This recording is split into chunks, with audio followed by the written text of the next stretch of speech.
Hello everyone, welcome back to commerce gallery, जहाँ पे हम आपको मिलते हैं अकाउंटेंसी और इकोनॉमिक्स से रिलेटेड वीडियोस। तो चलिए आज का लेके आई हूँ आप लोगों के लिए। आज लेके आई हूँ क्लास 12th की मैक्रो इकोनॉमिक्स का नेशनल इनकम एंड एग्रीगेट का लास्ट टॉपिक। तो फाइनली काफ़ी बड़ा चैप्टर था और A to Z डिटेल में आप लोगों के साथ मैंने डिस्कस किया ये चैप्टर इतना डीप में कि शायद ही कोई पॉइंट इसका रह गया होगा। अगर आपको लगता है कि कोई पॉइंट मिस हो गया है तो प्लीज़ मुझे कमेंट बॉक्स में लिख के बताइएगा, तो वो टॉपिक भी आपको मैं एक्सप्लेन कर दूंगी।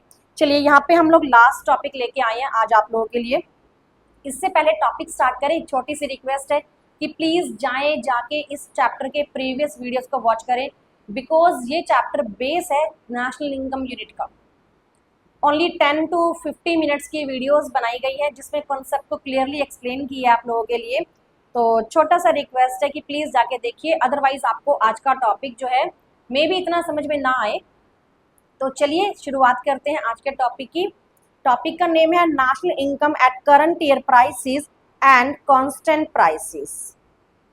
देखिए क्या होता है national income at current year prices, जिसे हम लोग GDP at current year prices के नाम से भी जानते हैं। इसकी डेफिनेशन देखते हैं। It refers to money value of final goods and services produced by the normal resident of a country in a year measure at a current year prices. आपकी वो वैल्यू है फाइनल गुड्स एंड सर्विसेज की जिसको मापा जाता है current year prices पे। और जो national income at constant year prices होती है, ये मनी वैल्यू होती है फाइनल गुड्स एंड सर्विसेज की produce by the normal resident. अब नेशनल इनकम है तो प्रोड्यूस बाय नॉर्मल रेजिडेंट तो होगा ही होगा of a country in a year measure at the base year prices. Base year prices पे तो क्या होती है बेस ईयर प्राइसेस और क्या होती है करंट ईयर प्राइसेस जिसपे नेशनल इनकम को मापा जाता है। आइए एक एग्जांपल के थ्रू आपको समझाती हूँ।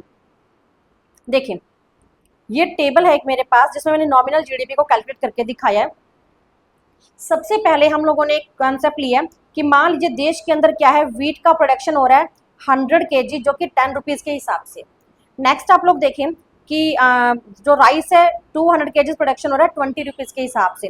तो जो आपका जीडीपी निकल के आ रहा है या नेशनल इनकम जो निकल के आ रहा है वो कैसे आता है, प्राइस मल्टीप्लाई बाई क्वांटिटी। तो देखें 100 इंटू में 10 1000, 200 इंटू में 20 कितना आ गया 4000, टोटल जीडीपी कितनी आ गई आपकी 5000 की।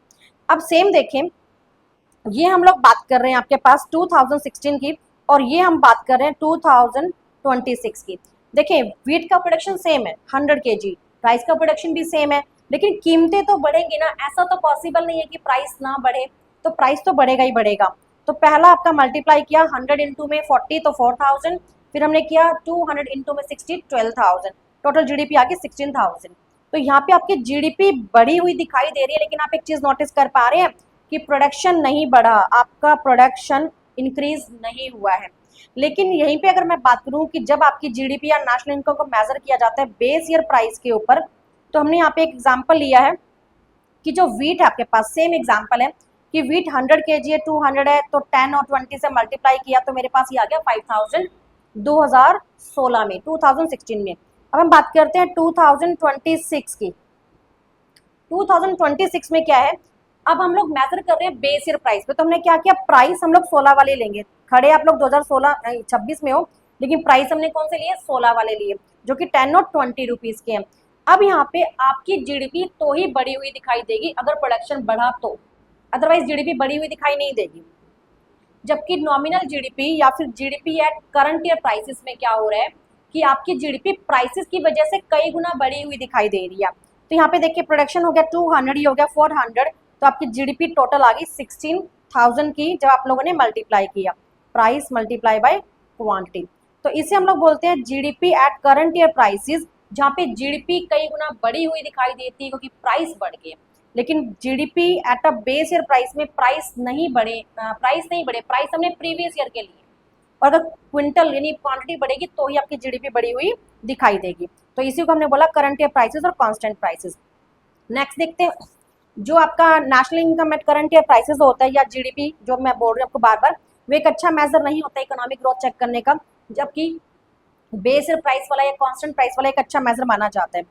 अब आपके पास देखिए जो national income at current year prices है, ये अफेक्ट होती है by change in both price और क्वांटिटी।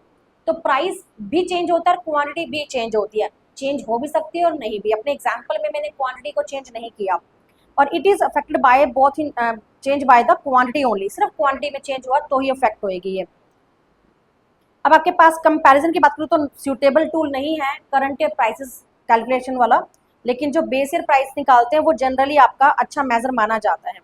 फॉर्मूले की बात करें तो नॉमिनल जीडीपी निकालने का फॉर्मूला होता है करंट ईयर की प्राइस और करंट ईयर का ही प्रोडक्शन, लेकिन जो रियल जीडीपी में निकलता है वो निकलता है प्राइस बेस ईयर के, पी का मतलब प्राइस और क्वांटिटी करंट ईयर की, जो आपको मैंने अभी समझाया। अदर नेम की बात करूँ तो इसको नॉमिनल जीडीपी बोला जाता है और बेस ईयर वाले को रियल जीडीपी के नाम से जाना जाता है। बस आपके पास इतना ही ये टॉपिक जो है आप लोगों के लिए इनफ है। 4 से 5 तक के डिफरेंस इसके अंदर आते हैं। तो चलिए आज ये टॉपिक यहाँ पे पूरा हो जाता है और इसके साथ साथ हमारा चैप्टर भी कंप्लीट होता है।